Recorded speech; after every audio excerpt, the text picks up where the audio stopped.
25 years ago, the genocide of more than 8,000 Bosnian men and boys took place on the doorsteps of Europe.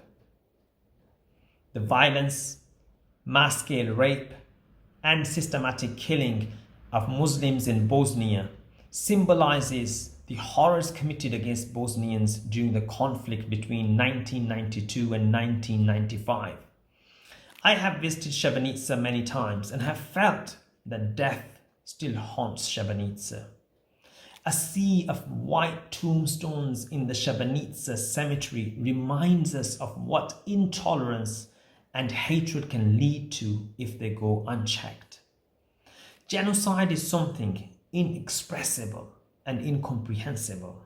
Fresh graves continue to be dug at the memorial cemetery, and in some cases, graves are reopened many times as and when partial remains of bodies are found.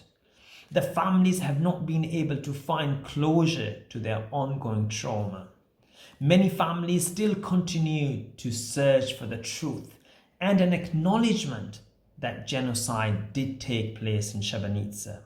But I was deeply touched by the forgiveness, courage, and hope that the survivors and their families continue to display.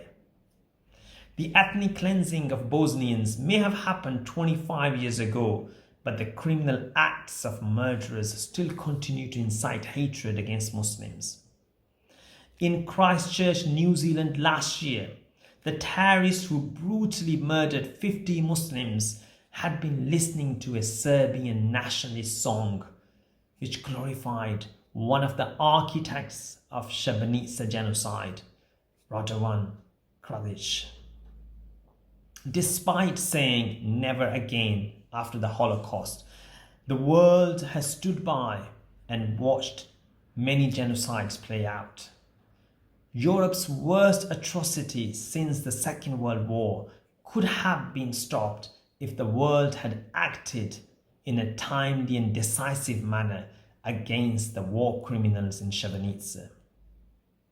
The theme of Srebrenica Memorial Week 2020 is Every Action Matters. Every action matters reinforces the point that doing something, no matter how small, can make a difference.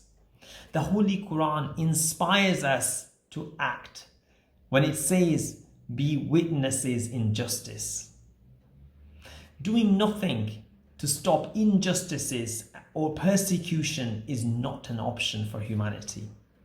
The potential genocide of Rohingyas and the systematic terrorizing of Uyghurs in China are examples at hand. The world must not fail these communities as it did fail Bosnians 25 years ago. The genocide of Srebrenica is a stark reminder that it can happen anywhere unless we learn to respect and appreciate our differences. With increasing levels of Islamophobia, we must challenge normalization of hostility towards Muslims. In post-Brexit Britain, we must stand against all forms of racism, bigotry, and xenophobia. This week provides us with an opportunity to reflect in our personal, professional, and corporate lives to show that those who raise a voice against prejudice, hatred, and racism, those who stand up and unite against hatred, can make a difference.